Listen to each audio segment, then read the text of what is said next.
So hello friends, आप सभी अच्छे होंगे।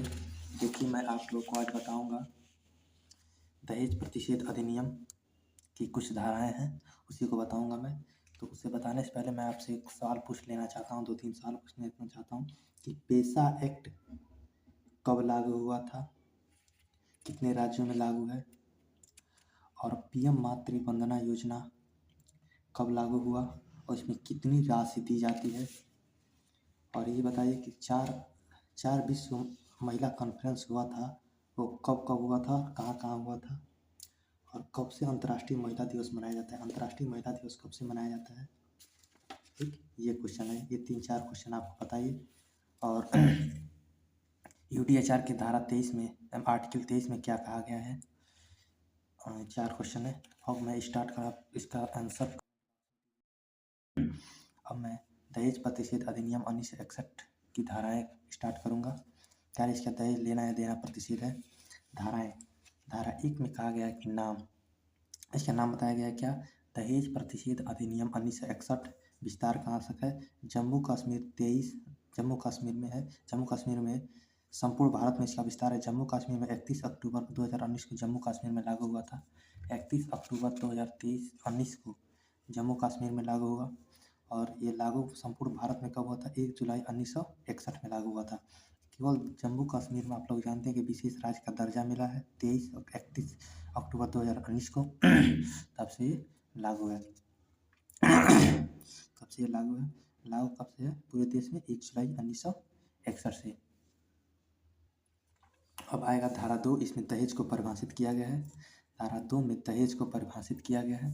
ठीक है, विवाह से पहले या बाद या विवाह के समय या विवाह के बाद दहेज का अर्थ निम्न परिस्थितियों में, दहेज का अर्थ निम्न परिस्थितियों में किसी संपत्ति या मूल्यवान प्रतिभूति, चैन, चेक इत्यादि से है जो विवाह के संबंध में दी गई है, देने की करार की गई है। या तो जो मूल्यवान वस्तु या संपत्ति को विवाह के समय दी गई हो या देने की बात चल रही हो, और इसे वही दहेज होता है। ठीक है, पहला है विवाह के एक पक्ष से दूसरे पक्ष, यदि वर पक्ष वधु पक्ष को दे या वधु पक्ष वर पक्ष को जो दे, वही दहेज होता है। विवाह के किसी भी पक्ष के माता पिता,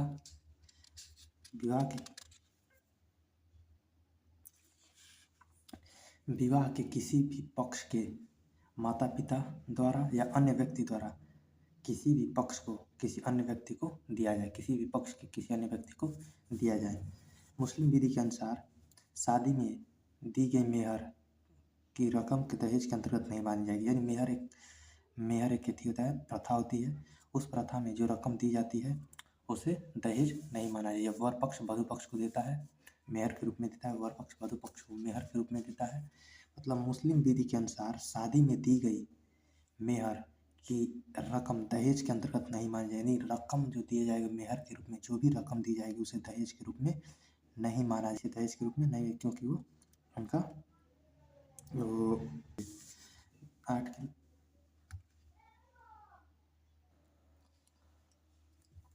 धारा 3 में दहेज लेन देन या दहेज के देने के दंड का विवरण बताया गया है।